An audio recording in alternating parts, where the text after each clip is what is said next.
खेडकर प्रकरणातील माझ्यावरील आरोप बिनबुडाचे असं रामदास कदम यांनी म्हटलंय। बदनामी करण्यासाठी आरोप करण्यात आले असं देखील कदम यांनी म्हटलंय।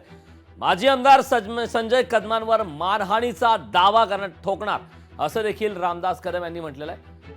तर कारवाईला सामोरे जा रामदास कदमांचा संजय कदमांना थेट इशारा आता देण्यात आला। त्यामुळे याबाबतीत नेमक्या काय घडामोडी आगामी काळात घडतात हे पाहणं औत्सुक्याचं ठरणार आहे।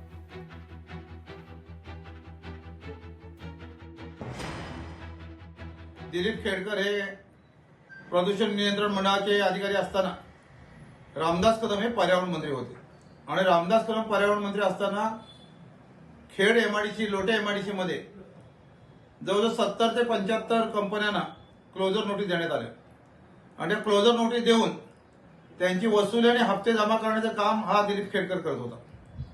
आणि मग दिलीप खेडकर याचं लोटे एमआयडीसी मध्ये कोणकोणत्या हॉटेलमध्ये त्याचं वास्तव्य होतं, चिपळूण मधील कोणत्या रेस्ट हाऊसला हा दिलीप खेडकर राहत होता आणि हे राहत असताना कोणकोणत्या कंपनीमध्ये तो गेला होता याची पूर्ण माहिती एमआयडीसीच्या कंपनीच्या व्यवस्थापकांना आहे। रामदास कदमला फक्त बदनाम करण्याचं हे कटका व्यवस्थान आहे। एखाद्या पत्रकाराने विचारलं पाहिजे, जेव्हा रामदास कदमसाठी हा खेडेकर काम करत होता असं म्हणतोस तर एखादा पुरावा होता दे, कोणते क्वेश्चन जरा विचारलं पाहिजे जाऊन ना। फक्त तो जो बोलतोय ते सगळं दाखवायचं आणि त्यातून मग संजय कदमला प्रसिद्धी मिळते महाराष्ट्रामध्ये, कारण रामदास कदम होते आरोप केले की प्रसिद्धी मिळते आणि राजकीय फूल बाजून निघते त्याची। कारण उद्याच्या माझ्या मुलाच्या विरोधात उमेदवार म्हणून तो घालाय उभा निवडणुकीला, म्हणून आम्हाला फक्त बदनाम कसं करायचं हे कटकारस्थान सातत्यानं संजय कदमकडनं होतोय।